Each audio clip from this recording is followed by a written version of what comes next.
Welcome back to the Money Shift, the show where Trav and I were battling it out in a fight to win $10,000. What the? 10 grand that one of us is gonna get to use to buy the next car we'll be featuring here on the channel. Subscribers sent us 5 real car listings to try and stump us. Whoever guesses the closest price without going over wins that round. This is the second part of a series that I'm currently losing. But today, I'm gonna claw my way back. It's high milers today. It's gonna be fun. You're going down. Let's go. Fight. This is a car that needs no introduction. It's the mid-engine marvel from Japan, the game changer that redefined the genre with its perfect blend of performance, reliability, and daily usability. Born from the genius of Honda's engineering and brought to perfection with insights from the legendary Ayrton Senna, the NSX, it's a true legend. First up, we have a Honda NSX 5-speed manual, and it has 235,000 miles on it. What the actual 235,000 miles? High mileage NSXs are a thing. There's dozens of these cars with well over 200K on them. That's not bad for a mid-engine supercar from the 90s. Let's see, it has some cooling system and AC work done in 2023. It says the timing belt was last done in 2012. Which means it's overdue for replacement again. Structural damage reported in 2004. Not ideal, but if it was fixed correctly, I'm still into it. It also says that they disabled and removed the ABS module. What? Okay, so taking a look around these photos, honestly, it's a little rough around the edges. Yeah, and that corrosion in that right rear corner, that doesn't look great. Yeah, I think this is the rear spoiler, but you can tell that there's paint chips on both the spoiler and on that rear deck lid. I mean, it's got 250,000 miles on it, but when you look underneath, it's actually relatively clean. It's a Honda. These things run forever. Now, I know these cars look great stanced, but they literally rolled the fenders and trimmed the liners. Looks to me like at one point this car went full stance boy. I bet they're marketing this thing as just being stock and never modified, but this thing's definitely been under the knife once or thrice. Okay, let's see this thing in action. It could just be this clip or the dude's mic or whatever, but that diff seems really noisy. Damn, that guy is getting it. Weaving through traffic at full tilt in a for sale ad. I love it. All right, man, so what's this thing worth to you? I'm ready when you are.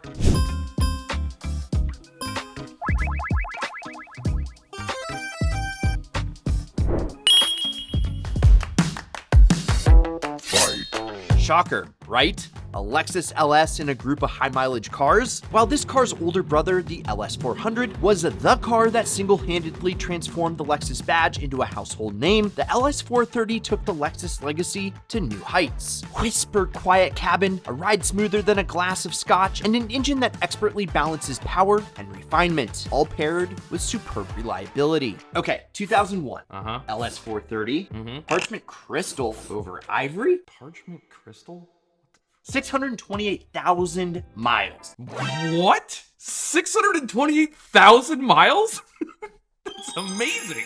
Now, Trav, the thing I love about this car is it's actually Car Care Nuts Lexus. Shout out to fellow YouTuber. Yeah, so these LSs run forever, particularly the original one, the LS400. You all remember Matt Farah's million-mile Lexus. That thing has like 1.2 million miles on it now, but the odometer stopped counting. You know, it's not crazy that a Toyota has 600,000+ miles on it. It's actually pretty insane considering this is a 2-owner vehicle. It's a lot of road service. The Car Care Nut actually did a $10,000 detail and restoration on this vehicle, and you can still tell that the leather has 600,000 miles, but it's pretty freaking worn. Oh, and that passenger seat. That armrest has seen a lot of action, more action than me recently. Now, actually, what kind of blows my mind is the fact that these gauges, like none of the lights are burned out. Everything is there, and there's actually no check engine light or any lights on the dash other than the ones that should be there. Just pretty nuts, and a testament to how good Toyotas are. I mean, even the outside 52 degrees isn't pixelated, dude. Well, I mean, it is pixelated, but that's just because it's from the early 2000s.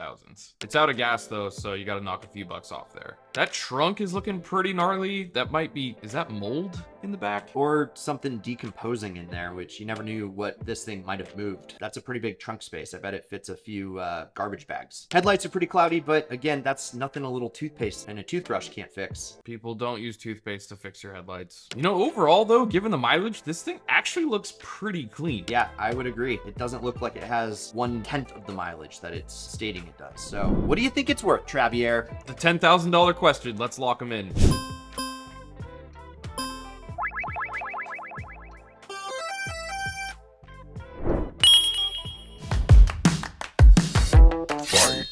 E30 318IS is often dubbed the baby M3, thanks to its classic good looks, a spirited 1.8-liter four-cylinder, and a chassis that just begs to be driven hard. It's one of the most accessible entry points into the ultimate driving machine legacy. It teleports you back to a time when driving joy was measured in miles per gallon, not just miles. Having owned a few E30s, it's possibly my favorite generation BMW of all time. All right, now that we're tied up, one of my favorite, dearest to my heart cars of all time, it's a 91 318IS with no reserve. This instant classic has a 5-speed manual and it has a rebuilt title. Sorry, rebuilt engine. Not a rebuilt title. I think it's clean. It is clean and it's crazy. This thing is clean for 467,400 miles. 467,000 miles on an E30 is honestly really impressive. Yeah, I bet this thing has some stories that it could tell. Yeah, I mean, they are good cars, and there are a lot of them with a lot of miles. Yeah, that little M42, man, it's the little engine that could. Well, apparently it's a little engine that couldn't, seeing as it had to get rebuilt. I mean, after 400,000 miles, you know, it deserves a little bit of care. Now, Trav, you know that this was my first car, a 91 318IS, and one of the options that it did come with from the factory was a limited slip. Now, this one didn't come with one. Boo. But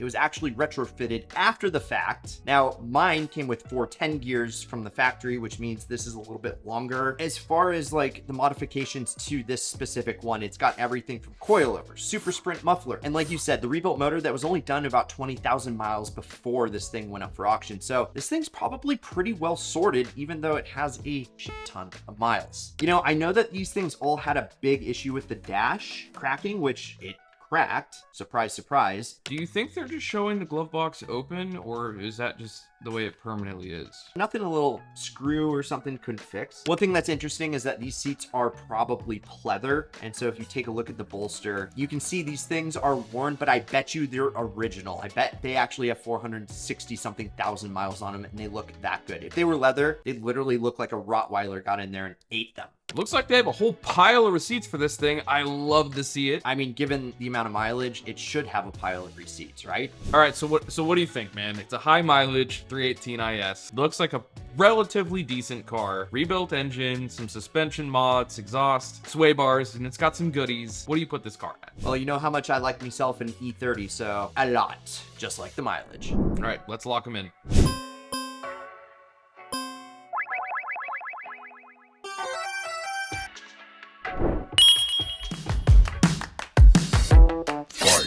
The Honda CRX SI was a marvel of the late 80s and early 90s that redefined what it meant to have fun behind the wheel in a front-wheel drive car without breaking the bank. It's a feisty little hatchback that's both lightweight and nimble, which became the poster child of efficiency meeting performance. Its sleek, angular design wasn't a real head-turner then, but the connection you had with it behind the wheel was second to none. Fun, sporty, cheap. That's what the Civic Renaissance Experimental was all about. Do you know what CRX stands for? They've never publicly actually said what it is, but it's Civic Renaissance Experimental. Civic Renaissance? Civic Renaissance. Civic, like knights in armor and jousting, like the Civic. So we got a 1990 Honda Civic Renaissance Experimental Sports Injection. Sport injection? I bet you didn't know that. No. Who know? Why would I? No. Well, what about the CRX? Did you know it was a Civic Renaissance Experimental? I do now. Did you know that this auction is no reserve?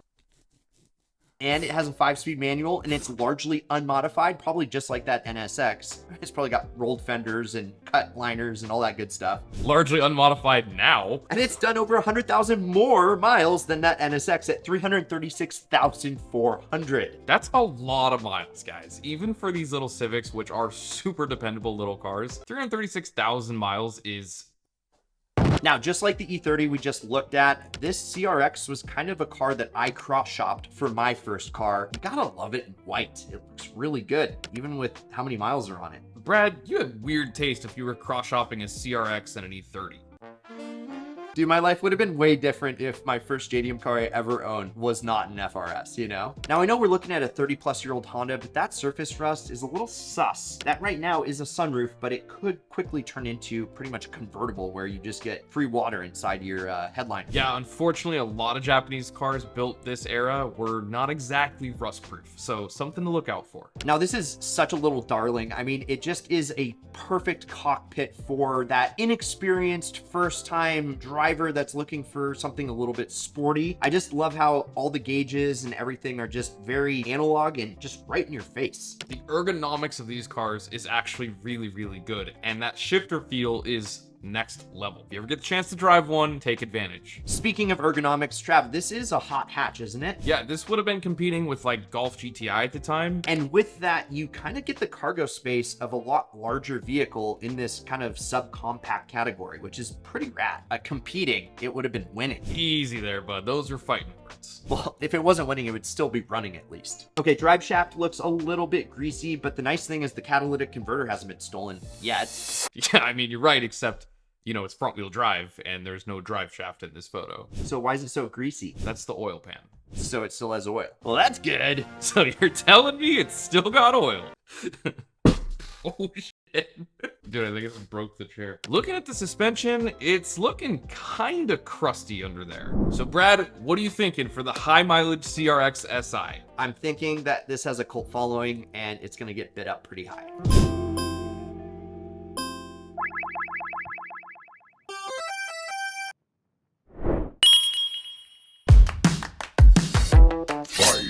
Widely regarded today as one of the best M cars ever built, the E39 BMW M5 roared to life at the turn of the millennium, setting a benchmark so high it became the stuff of legends. You get a heart-pounding 4.9-liter V8 engine that sings a tune of close to 400 horsepower, any transmission you wanted, as long as it was manual. It is the definition of what an analog sports sedan should be today, and when it was introduced, it set the gold standard of what a true four-door rocket on wheels should look, drive, and feel like to live with on a day-to-day basis. Nothing short of phenomenal. Well, tied up 2-2, and the final auction is a no reserve that you guys sent us. It's a 2003 BMW M5. And if you want to send us an auction for a future money shift that we will get stumped on, there's a link in the first comment below, and you can just add it in there. This is a 2003 BMW M5 with no reserve. It was California kept, which I don't know if that's a good thing or bad thing. It's carbon black metallic, which is a beautiful color, and it is largely unmodified. Again, probably rolled fenders and cut liners, but actually probably not. Carbon black on black. Last year they made them. Most options you could have as far as I can tell, which there weren't really many. These cars are some of my favorite cars of all time. I've owned 3 of them. I mean, yeah, we should get you into another one. If you win this money shift, you could buy one. I don't know about buying one for 10 grand. I was gonna go for way less than 10. 250,000 miles on this thing, dude. Yeah, that's a lot, but you have to remember, these are notoriously really reliable cars. Now, the pre-facelift cars looked a bit more like this. And while they're still pretty to look at, the facelifted ones with the halo headlights, sealess taillights, and a few interior upgrades are worth quite a bit more money. You got an updated steering wheel, you got front parking sensors as an option for the first time, and after the year 2000, the late 2000 model years, you got some updated internal engine components too. Piston rings, Vanos accumulators, stuff like that. If you're gonna buy an E39 M5, you want the latest one you can afford. But do you want one with 250,000 miles on it? That is the $10,000 question. I mean, I do, but yeah, these two hands have never done more than an oil change though, so that's probably not the greatest car for me. From 10 feet away, this thing is gorgeous. But on the right rear of the bumper, you can see, I don't know what happened there, but it's not good. There's scuffs and scratches kind of all over the thing. Now, Trav, I know you dig into the nitty gritty of how the condition of the outside of the car is, but to tell if it's a good owner and he details his car really well, the thing I found is if you open up the gas cap and it's clean in there, that means that he has an attention to detail that I just don't have. Especially on the E39, since BMW didn't put any drain holes in that compartment, so they commonly develop rust right along the corner there. I learn something new every day hanging out with Trav. Let's step inside this interior. Gotta say, overall, this thing is immaculate. It's luxury and sports car just blended into one perfect little unit, and it wears really well too. Yeah, in my opinion, the early 2000s was peak BMW. So is that oil and coolant on the ground there? No, it's sweating horsepower. Now, there were a bunch of small enhancements to the M5 over the regular 540i to let you know that there was something pretty special that you were looking at, but that dual exhaust, I'm telling you, that's the thing that you look at and you go, dude, there's something under that hood that I don't want to mess with. But Trav, you know what I do want to mess with? You. What do you think this thing is worth? Look, I know these cars, I love these cars, I got this one in the bag.